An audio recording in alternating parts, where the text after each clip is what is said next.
I read 9 books in September. September went by way too fast. I had this big work event at the end of September, and I feel like the whole month leading up to that event, I was just like, get through the month, just get to this event. And now that event happened, and now it's the last day of September, and I'm like, where the fuck did this month go? Just like usual, we're gonna start out with the lowest rated book that I read this month, all the way to the highest rated book this month. And I finally had a 5-star, you guys. I broke my streak. I actually have a Finding 5 Stars video like coming out in maybe a week from now. Starting off strong with a 2-star was Ward D by Frida McFadden. I listened to this book at the beginning of September. Again, I told you I was a little stressed out because of this event, so I had a lot of audiobooks at the beginning of this month. Ward D was not my favorite.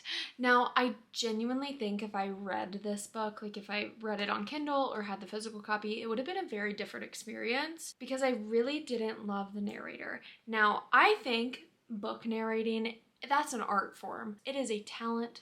They are killing it. So I have no shame, no hate against this narrator specifically. I just think I didn't love this narrator for this book. Our main character, I don't even remember her name. She is like kind of like a nursing student. That's what I'm gonna say. Like she might be something else in the medical field, but she gets assigned to spend the night or stay the night in this psych ward for one night. Just so happens she knows someone in this psych ward who has like a vendetta against her and like wants to get revenge, you know? She's kind of freaked out about staying in the psych ward for one night. And you find out like why the person she knows is in there. You find out a little bit about the main character's history. I think this book could have gotten 3 stars if I read it, but the narrator sounded like a 13, 14-year-old when the character herself was like lower 20s, and I just didn't I couldn't get into it. I did finish it. It was a very short audiobook, so it was an easy listen, easy, fast-paced, just the plot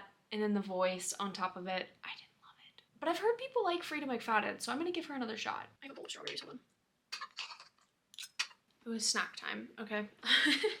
Now we're gonna get into my 3-star reads. Scarlet Princess by Robin Mallet and L. Madison. I believe that's what it is. This book is a part of the Lachlan Feud series. I did read it on my Kindle, and I only read the first book. Now, when you go on Kindle and you get this series, like they all come in one book, but this book, Scarlet Princess, was 200 and some pages, like 280 pages. You guys know, I don't really love young adult. I don't vibe with young adult very well. I kind of want a little bit older characters, older plot line, a little bit steamy. That's kind of more my genre. So if you guys want something less intense, this is a great option, and the plot is still there. It's about this princess named Rowan. She's kind of mischievous. She is like very rambunctious and just all over the place, and she's known as like the problem child in her family, but she ends up going with her cousin into these like tunnels and getting caught by an enemy kingdom and taken prisoner in that kingdom. 1, it doesn't really make much sense how they got caught, and 2, the prison thing happened so fast. I was like, wait, okay, now they're prisoners for literally kind of stealing like alcohol and that's it. I didn't really understand the motive behind just putting them in prison, but that's fine. The main male character, he is the prince of this enemy kingdom,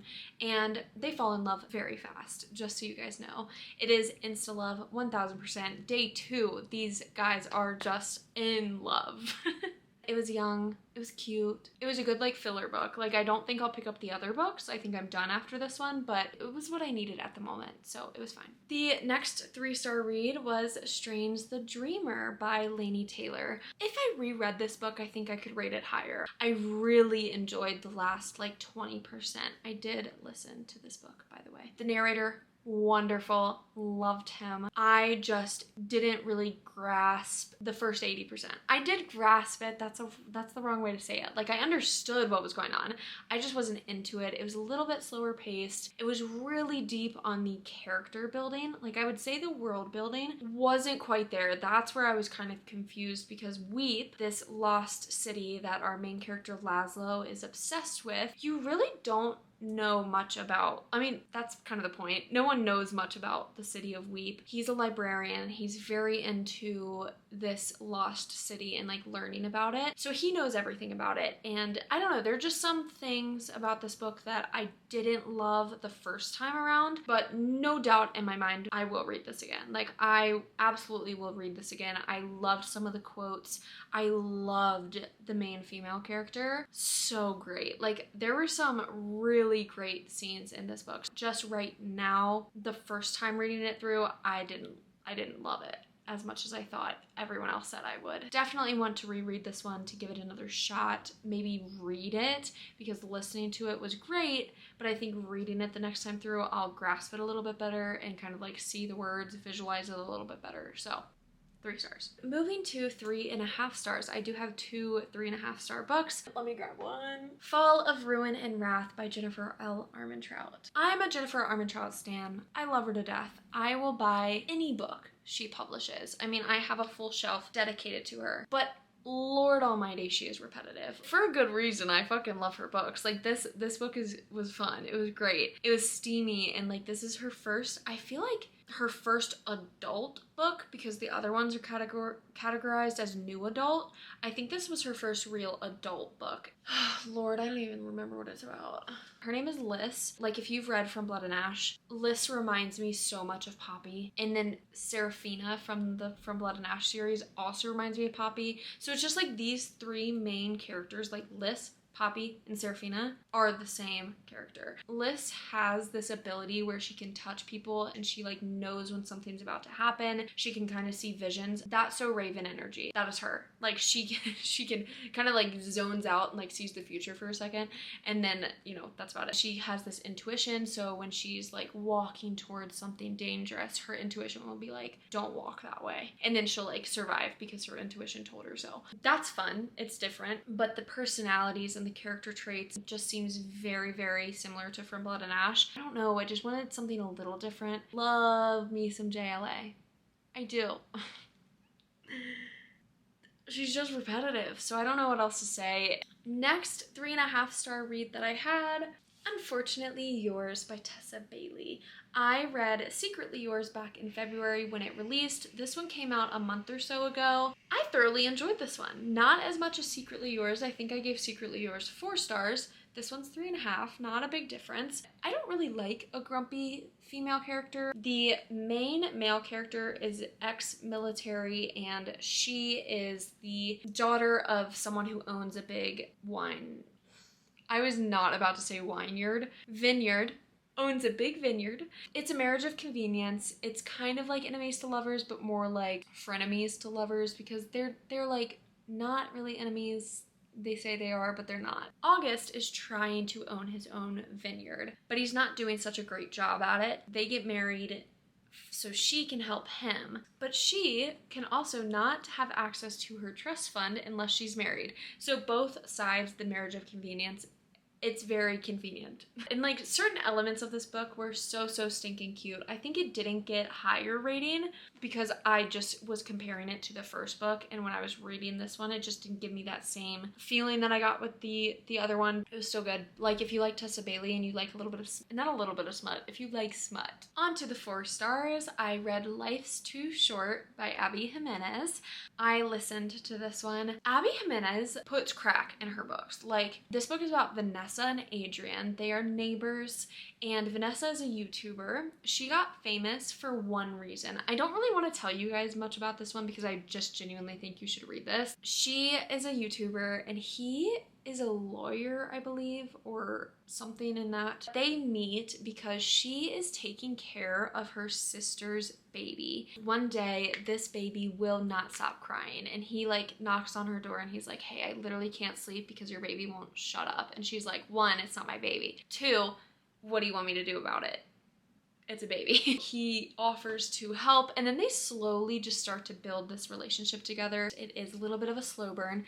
They kind of, I would say like 70% of it, it's mutual pining. There's a lot of tension, but neither of them will admit to each other that it's like, oh, we like each other. That just never happen. Conflict at the end, and Abby Jimenez did this in her other book that I read, Yours Truly. The conflict is so wonderful. Like, it's not miscommunication. You don't really see them coming, and then you're like, this puts me in a predicament. Like, what do I believe? The book made me actually stop and think, like, if this was me, what would I do? I had no idea. It's such a good third act conflict, for real. So I 1000% recommend this book. Getting to the 5 stars. 3 5 stars, you guys, okay? Pretty good. I did reread ACOMAF and ACO War this month. I just finished ACO War the other day. Bawled my eyes out. Forgot how good that book is. I literally see no flaws. So don't come at me if you don't like Sarah J Maas. I don't care. Unsubscribe. I don't really want to say anything about these books because I'm filming the whole experience of me reading them. And now I just today started ACO FOSS, A Court of Frost and Starlight. I love the acronyms. They're so fun. But I'm filming this whole experience, so I don't really want to talk about them. I tabbed the mother. Could my face get out of it? The way I devoured this book. It is a reread, but I have found so much new information in those books. It's absurd. I watched the live show and just was soaking up everything she was saying. I am so excited for the third Crescent City. Then the last 5-star read. I'm sorry, you guys. I'm not going to show you. Don't be mad. It's because I filmed a whole video for it. So, like, I want you guys to go watch that video of me finding a 5-star read. But if you're my friend on Goodreads, you'll already see what it is. These don't count to me because they're rereads. Like, they count in my reading goal because I read them, but they don't count in, like, finding a new 5-star. These aren't new 5-star. They've been 5-star. This is a new 5-star. It's the first 5-star read besides ACOTAR since June. So this was a big deal for me. Go follow me on Goodreads if you really want to know, or you can wait for that video later this week. So I'm very excited for October. So please like this video, comment down below what you read in September, and I will see you in the next video.